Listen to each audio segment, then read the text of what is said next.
So today is 23rd of April and here it is। इसमें आज का मेरा व्यू बाइंग का ही है। चूँकि मार्केट बाइंग में ही मैं बाइंग मतलब अप साइड ही है, सो इसमें मैं बाइंग की अपॉर्चुनिटी ढूंढ रहा हूँ। क्या नीचे आएगा तो तुम सेल नहीं करोगे अभिषेक? अगर मान लो ये कैंडल इसके नीचे यहाँ कहीं क्लोज करती है यहाँ पे, तो क्या तुम सेल नहीं करोगे? बिकॉज पूरी अपॉर्चुनिटी तो सेलिंग की दे रहा है ना।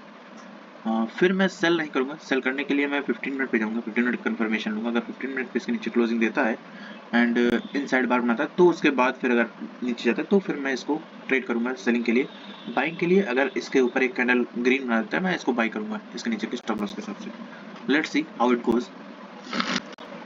सो यहाँ पे मैंने बाइंग की है एंड यहाँ का स्टॉप लॉस है इसके हिसाब से, यहाँ का वो है तो 3.6 इंटू 30 क्वान्टिटीज़ मैंने बाई की है। लगभग 110 रुपीज़ का स्टॉप लॉस है एंड एक बार को ये क्लोज हो जाने तो 15 मिनट की मैं थोड़ी और क्वांटिटी ऐड करूँगा यहाँ के हिसाब से। It is showing very good, very अच्छी मतलब अच्छी अपॉर्चुनिटी शो कर रहा है। अगर अभी 15 मिनट पे भी नहीं ऐड करूँगा यहाँ पर तो कोई सेंस नहीं बनता एंड इसका टारगेट की बात अभी हम नहीं करेंगे बिकॉज मुझे उम्मीद है कि जा सकता है, थोड़ा और ऊपर जा सकता है। बाकी देखते हैं क्या होता है, कैसे होता है, लेट्स सी। ये अभी पूरा ऊपर यहाँ तक गया था एंड अभी ये फिर नीचे आ रहा है एंड जब ये ऊपर जा रहा था तो मेरी थिंकिंग ये थी कि यार जब ये जा ही रहा है तो फिर क्यों ही मतलब एग्जिट करना। सो वेट करते थोड़ा, बट अभी ये फिर नीचे आ रहा है तो मेरे मन में फिर अगेन डाउट हो रहा है। चलो कोई ना, अभी इसमें फिर कॉस्ट टू कॉस्ट पे ही निकालेंगे अगर वापस आ जाता है तो, अदरवाइज इसके यहाँ का स्टॉप लॉस रहेगा फिर इसमें ऐड करेंगे अगर इसके ऊपर जाता है फिर तो। टारगेट इसमें मुझे टारगेट नहीं पता है, सिंपल सी बात है। बस यही कंफ्यूजन हो रहा है कि इसमें मुझे टारगेट नहीं पता है। लेट्स सी, देखते हैं। बाकी मेरा एजम्पशन है कि शायद और भी ऊपर नया हाई ही बनाएगा आज के दिन पे, बट कैसे बनाता है मुझे नहीं पता। ऑल्सो पॉसिबिलिटी है कि वापस नीचे आ जाए, कोई मतलब कोई वो नहीं है, बट हाँ आज मैं इसको होल्ड करूँगा थोड़ा सा ज़्यादा। अगेन ये वापस नीचे आ रहा है बट ये एक नीचे नहीं आ रहा है, ये पुल बैक की तरह है जब तक कि इसके नीचे इस पॉइंट के नीचे मतलब नहीं आ जाता है तब तक ये पुल बैक की तरह है एंड ये अच्छा है। यहाँ पे तुम और ऐड कर सकते हो अभिषेक। I added 5 more quantities here. Let's see. Okay, so अभी क्या अभिषेक, ये एग्जैक्टली वहाँ से वापस हुआ है जहाँ पुराना रेजिस्टेंस था। अभी अभिषेक क्या मतलब अभी क्या तुम यहाँ पर एग्जिट करोगे या फिर यहाँ का वेट करोगे? अभी क्या डिसीजन बनाओ जल्दी। मेरे दिमाग में क्या चल रहा है कि अगर मैं यहाँ पर एग्जिट कर देता हूँ, चूँकि यहाँ पर इसका टचिंग पॉइंट हो जाएगा, सो मतलब वो गलत हो जाएगा कि मान लो अगर यहाँ से टच करके चला गया तो फिर ये रहेगा कि तुमने अपना वो उसके चक्कर में छोड़ दिया एंड अगर तुमने इसको यहाँ पर नहीं एग्जिट किया, यहाँ पर एग्जिट किया, फिर ये रहेगा यार अभिषेक पूरा तो दिख रहा था एग्जिट करने के लिए। तो अब तुम बताओ तुम्हारा एजम्पशन मतलब तुम्हारा क्या हुआ है? मेरे हिसाब से यार यहाँ अभी नहीं एग्जिट करते हैं, यहाँ थोड़ा सा हॉल्ट देख लेते हैं। बाकी देखेंगे, आएगा मौका तो एग्जिट कर देंगे, सिंपल सी कोई बात नहीं है। बाकी बहुत कम चांसेस हैं कि ये दोबारा ऊपर जाए बिकॉज पूरा 15 मिनट की कैंडल को इतनी बड़ी कैंडल अगेन नीचे आना कोई छोटी बात नहीं है। देखो अभिषेक, लेकिन वही है कि मैं दोनों जगह फंसता हूँ। अगर यहाँ पे एग्जिट कर देता हूँ फिर भी, यहाँ पे एग्जिट कर देता हूँ फिर भी। एक काम करता है अभिषेक, यहाँ नहीं यहाँ का एटलीस्ट लगाते हैं। शायद मुझे वहाँ पर निकाल लेना चाहिए था, शायद, मुझे नहीं पता, आई डोंट नो। अभी देखो अभिषेक ये पूरा इसके नीचे भी आने लगा है, स्टार्ट होने चुका है, देखो। मुझसे यार यही चीज़ मैनेज नहीं होती। देखो पूरा एक टाइम पे प्लस 300 तक दिखाया था पर यार बे यार क्या मतलब मैंने सोचा कि जब इतना मोमेंटम अभी है तो छोड़ कर देखते हैं क्या पता और आ जाए। जब छोड़ कर देखा तो साला फिर वही बात, अब ऐड करने का कहीं चांस नहीं मिला तो कहीं ऐड नहीं कर पाया। अब यार देखो मैं यहाँ पे फंस चुका हूँ, मतलब जो मैंने बताया ना कि अगर मैं यहाँ पे एग्जिट कर देता हूँ फिर ऊपर चला गया, वैसे तो ऊपर जाने का चांस सबसे कम ही है बिकॉज तुम समझ रहे हो ना क्यों। एक तो रेजिस्टेंस पे टच करके आया है, इसको जितना जाना था वो जा चुका है। अब मैं मतलब मैं अवेयर हूँ कि हाँ नीचे आ सकता है, मेरे स्टॉप लॉस तक टच कर सकता है, लेकिन मैं एग्जिट नहीं करूँगा तब तक। मतलब यही मेरी एक गलती है। यहाँ पे मैं एकदम ब्लैंक हो चुका हूँ, मतलब मेरे दिमाग में कुछ नहीं आ रहा कि एग्जिट कर देते हैं, हटाओ कोई दिक्कत नहीं, कोई बात नहीं। बट मैं इस पोजीशन को भूल ही नहीं पा रहा हूँ कि यहाँ पे मेरा 3 मिनट लॉस था एंड अभी मैं -100 पे चल रहा हूँ। अभी भी जब ये ऊपर जाता है तो मुझे अच्छा लगता है कि हाँ चलो ठीक है शायद टर्न अराउंड हो जाए, बट मैं मतलब नहीं हूँ, मुझे एग्जिट ही करना पड़ेगा। मैं बस यहाँ एग्जिट करूँगा, मुझे पता चल गया। एंड यार क्या यार, I have exited my position at the loss of 123 rupees. यहाँ कहीं इसका एग्जिट हुआ है। मैंने शॉर्ट किया है मार्केट को यहाँ पे, एंड स्टॉप लॉस यहाँ का है इस assumption से कि इसके नीचे है, ये एक पुल बैक है, अभी नीचे और जा सकता है। टारगेट मेरा सिंपली यहाँ तक का है।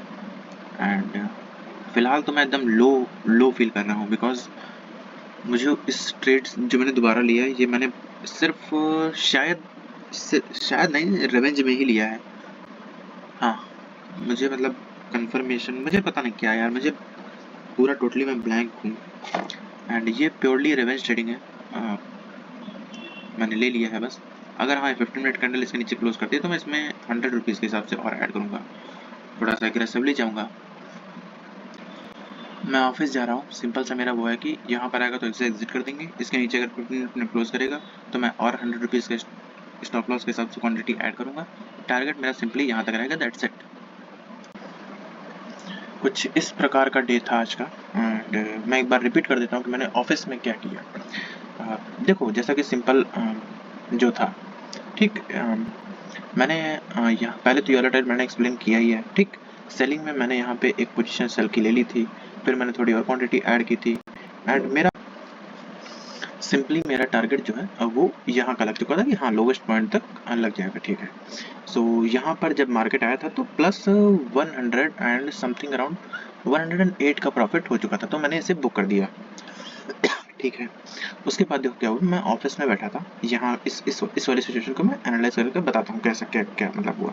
इतनी 15 मिनट में देख रहा था, नीतीश के शब्द में बैठा था ऑफिस में, होटल पे एकदम बढ़िया आराम से, ठीक। पहली चीज़ तो हुई वहाँ नेट नहीं चलना बंद हो गया। दूसरी चीज़ देखो क्या हुआ, मुझे ये दिखा मतलब ये कैंडल फिर ये कैंडल फिर ये कैंडल, इस वाली कैंडल पे मैं था जब मैंने मतलब देख रहा था, देखना चालू किया था, तो इस कैंडल पे था, मैंने सोचा थोड़ा और वेट करते हैं। ये वाली कैंडल पूरा यहाँ तक आई थी, एंड फिर अगेन पूरा जाके फिर यहाँ कहीं इसको था। मैंने इसमें यहाँ के हिसाब से स्टॉप लॉस लगा के अराउंड 10 क्वांटिटी बाई कर लिया, ठीक है।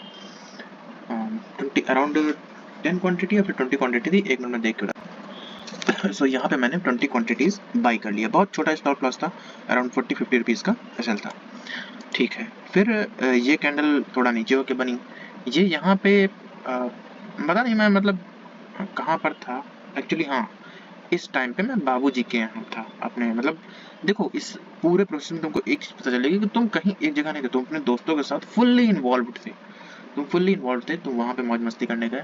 तुमने मेरे माइंड में अब मुझे अब जैसा मार्केट दिख रहा है उस हिसाब से पता नहीं मतलब मेरे मतलब कितना बढ़िया ट्रेड था, मतलब देखो यहाँ पे तुमने कितना अच्छा पकड़ा था, छोटा स्टॉप लॉस था, एटलीस्ट 1:2 तो पकड़ना ही चाहिए था। देखो कैसे सपोज तुमने यहाँ पे पकड़ा था, यहाँ का स्टॉप लॉस था, थोड़ा तो ऊपर एटलीस्ट पकड़ते ही, बट इसे तुमने -10 के लॉस पे एग्जिट किया है। अब मुझे याद आया, देखो ये वाली कैंडल पूरा ऊपर बनी एंड फिर से नीचे आके यहाँ कहीं था, रेड बन रहा था, तभी मैंने इसको एग्जिट कर दिया। एंड या फिर यहाँ पे रेड बन रहा था या फिर यहाँ पे रेड बन रहा था। सो प्लस ओवरऑल अगर डे का देखा जाए तो बहुत मतलब ऊपर नीचे हुआ है। ऊपर नीचे के हिसाब से पहले यहाँ पे 300 का प्रॉफिट दिखा रहा था, मैंने वो बुक नहीं किया, उसमें मेरा एजम्पशन ये था कि हाँ जाने देते हैं। देखो यही चीज़ मुझे बार बार मतलब कभी कभी मुझे कभी कभी प्रॉफिट भी दे देती है, यही चीज़ मुझे कभी कभी लॉस करवा देती है। पहले ऊपर थ्रेड तक गया, अगर मैं वहाँ पे बुक कर लेता, मतलब मेरा एजम्पशन तब क्या था, तब था कि देखो इस चीज़ को तुमको क्लियर करना पड़ेगा। मेरा एजम्पशन तब था कि चलो अगर तुरंत गया तो छोड़ देख लेते हैं, लेकिन यहाँ पे अभिषेक तुमको एक चीज़ क्लियर करनी पड़ेगी कि देखो धीरे धीरे जाए तब उसको पकड़ो, लेकिन जब तुम धीरे धीरे जाता है तो कुछ ज़्यादा टाइम लगता है तो तुम उसे एग्जिट कर देते हो जब तुम्हारा प्रॉफिट आता है, लेकिन जब इकट्ठा जाता है तो उसे एग्जिट तुरंत कर लिया करो, बिकॉज इकट्ठा वाला मोमेंटम मतलब सस्टेन करना पॉसिबल नहीं होता। प्लस तुम इस चीज़ से भी अवेयर नहीं थे जब ये ऊपर जा रहा था, तो तुम मोबाइल में कुछ देख रहे थे, आई थिंक फ्लिपकार्ट वगैरह कुछ भी, टेलीग्राम वगैरह, इधर उधर इंस्टाग्राम भी देख रहे थे। उस समय तुम अगर ये भी अवेयर होते कि हाँ ये मतलब ऑल टाइम नहीं कहेंगे बट हाई के पास से ही वापस लगभग आया है, तो एग्जिट कर सकते थे। सो वहाँ पे छोड़ा। उसके बाद यहाँ का तो मैंने प्रोसेस एक्सप्लेन ही किया। खैर ये सेकंड वाला ट्रेड जो सेलिंग का था वो बढ़िया था, उसमें टारगेट बढ़िया था, एंड थर्ड ट्रेड भी बढ़िया तुम्हारा होता, बस उसमें तुम्हारी ही कमी की वजह से नहीं वो हो पाया। बट एटलीस्ट मैं खुश इस बात से हूँ कि +90 हुआ है, अगर ब्रोकर्स कट के भी तो +50 ही होगा, मतलब निगेटिव मैंने नहीं क्लोज किया है। लेकिन हाँ ये चीज़ तुमने सैटरडे को मतलब इसके पहले वाले डे भी सोचा था कि कहीं एक जगह बैठ के मैं आज टैबलेट भी ले गया था, बट टैबलेट कहीं खोलने का मौका ही नहीं मिला, मैंने मोबाइल में ही देखा। तुम मोबाइल में ही देखो अभिषेक, लैपटॉप तो दूर की बात है, टैबलेट भी दूर की बात है, मोबाइल से अगर आराम से देखोगे तो तुम्हें समझ में आ जाएगा कि क्या हो रहा है, कैसे क्या। बस फुल्ली अवेयर रहने की जरूरत है। अगर तुम फुल्ली अवेयर रहोगे, तुम्हारे दिमाग में सब कुछ सारे क्राइटेरिया आएंगे, तो तुम सही ट्रेड ले पाओगे, सही एंट्री एंड सही एग्जिट कर पाओगे। इसके लिए तुम्हें कुछ सेक्रीफाइस भी करना पड़ेगा। वही सेक्रीफाइस वही है कि दोस्तों से थोड़ा सा दूरी, थोड़ा सा एक्चुअली क्या, जब तुम्हारा ट्रेड कंप्लीट हो जाए तो हमें लगे कि हाँ तुम तब तुम चले जाओ, इन्वॉल्व हो जाओ और शाम को टाइम बांटो, फुल डे अपना दो ना। जब तुम जॉब कर रहे हो एंड किसी न किसी चीज़ की कुर्बानी देनी पड़ेगी ना। घर पे जल्दी आके क्या ही कर लेते हो, इंस्टाग्राम चलाते हो बस, एटलीस्ट वहाँ पे अगर जाओ तो फुल्ली उसमें इन्वॉल्व हो। और हाँ, एक चीज़ और कोशिश किया करो कि मार्केट आवर से पहले ही नहा धो के फिट हो जाया करो। ये जो मार्केट टाइम पे मैं यहाँ पे ट्रेड में था ना, तब मैं नहाने गया था, अगर सोचो कि रिवर्स चली जाती पोजीशन और तुम नहा रहे होते और यहाँ पे हो चुकी होती, तो -300-400 तो वैसे भी हो जाता। इतने कम दिन बचे हैं तुम्हारा, फिर जो टारगेट था वो चूक जाता, फिर तुम उसको सिर्फ जीरो लाने का उसमें प्रयास करते। इस चीज़ का थोड़ा सा ध्यान रखो। देखो अभिषेक, ये चीज़ तुम नोट कर लो कहीं पे। देखो अगर इकट्ठा मतलब तुरंत जल्दी जल्दी मोमेंटम कर रहा है, 5 मिनट की कैंडल इतनी बड़ी बना रहा है, 15 मिनट की कैंडल इतनी बड़ी बना रहा है, तो तुम उसको डायरेक्ट एग्जिट कर दो। बट अगर वो चीज़ धीरे धीरे जा रही है तो उसे एग्जिट मत करो, उसमें तुम होल्ड करो, उसमें तुम और ऐड करो, उसमें तुम फियर मत खाओ। तुमको जहाँ देखो वही चीज़ आ गई कि टॉम हॉवर्ड वाली, कि जहाँ पे लोगों को फियरफुल होना चाहिए वहाँ पे वो होपलेस हो जाते हैं। जैसे कि यहाँ पे मुझे फियरफुल होकर एग्जिट कर देना चाहिए था, बट यहाँ पर मैं होप में था, एंड यहाँ पे मुझे मतलब यहाँ पे नहीं होप रखनी चाहिए थी, यहाँ पे मुझे फियरफुल होना चाहिए। मतलब यहाँ पे भी मैं होपफुल ही था कि ऊपर चला जाएगा, यहाँ मुझे फियर होना चाहिए था कि यार इकट्ठा मोमेंटम कर रहा है, प्लस रेजिस्टेंस के पास है, तो थोड़ा सा वो करना चाहिए था। बट चलो ठीक है, कोई ना। बट हाँ, अभी भी ये बाइंग के लिए ही है, मैं इसमें सेलिंग का नहीं बोलना चाहूँगा।